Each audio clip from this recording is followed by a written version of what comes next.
Portland area news media is grossly incompetent. They were so biased on election night that they refused to report on any of the major races. They did not discuss the presidential race. All you heard all night long was the mayor's race. They only had reporters down at the mayor's race's headquarters. It was like the mayor of Portland is the biggest thing the entire country would be looking at on primary election night, May 15th, 2012. The fact that we had contested races in every one of the Portland area congressional races on the Republican side is just escaped their attention entirely. And then when they did report it, all they did report was placing it on the bottom of the screen. And that was incorrect, at least in my race. I was not at 42% until days later.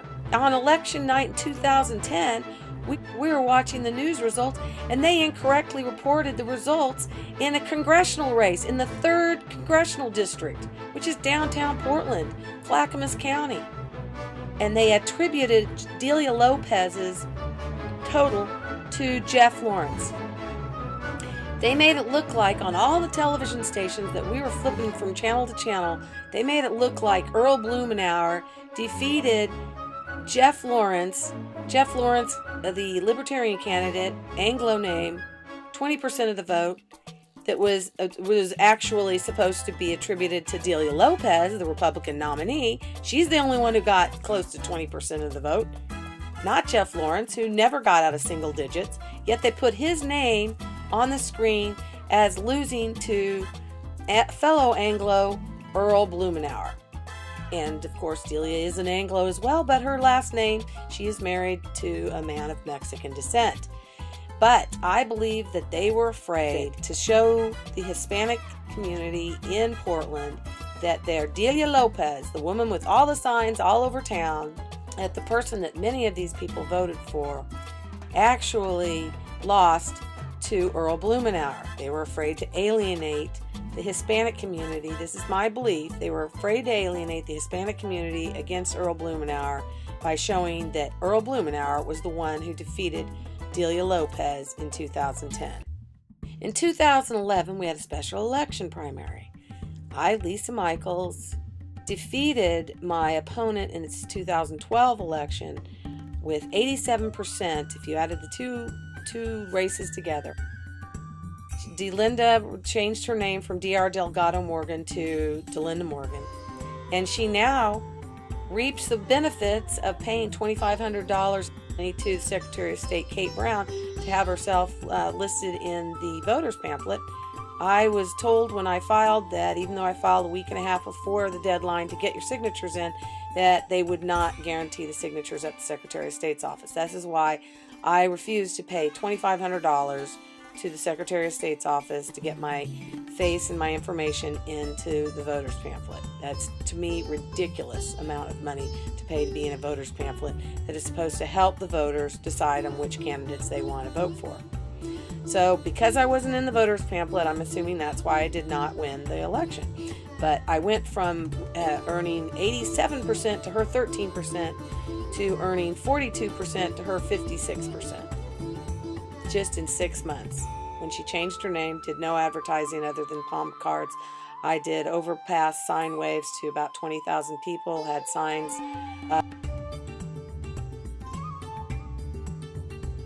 And I also did a radio commercial. All these things are just very, very interesting. And the news media, the television stations, the radio stations went out of their way not to report that Lisa Michaels was running for Congress, that Delia Lopez was running for Congress again. Those of you who get your news from the Oregonian, either online or in the newspaper, need to reconsider that as an option for you to gather actual, reliable news.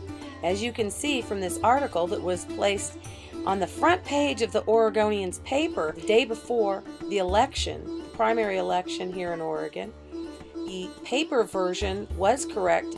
Charles Pope actually states in the online version that no Republican had filed to run in the primary in the 1st Congressional District where Suzanne Bonamici just won her special election primary just a few months ago.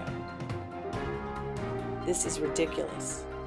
Do not trust what is being written in the Oregonian, at least by a fellow by the name of Charles Pope. The Oregonian is obviously trying to manipulate your opinion by selectively excluding people and actually out and out lying in their newspaper, as you can see from this that is still up there on the internet. You can look it up. This article by Charles Pope, where he states that nobody had filed as a Republican to run in this primary, when in fact Lisa Michaels, myself, and Delinda Morgan both filed and ran a contested race, which was not reported on. There were no articles written about our race. There were no articles that I know of that were written about Delia Lopez's race against Ron Green in the 3rd Congressional District, which is all about Portland, the home of Earl Blumenauer, who has held that seat for many, many years. We rewarded the very people who kept the fact that we had a sexual predator, substance abuser, as our representative, David Wu. One of his closest friends. The Democrats nominated her, and then we elected her to replace David Wu by electing one of their own, David Wu's lawyer's wife, Suzanne Bonamici.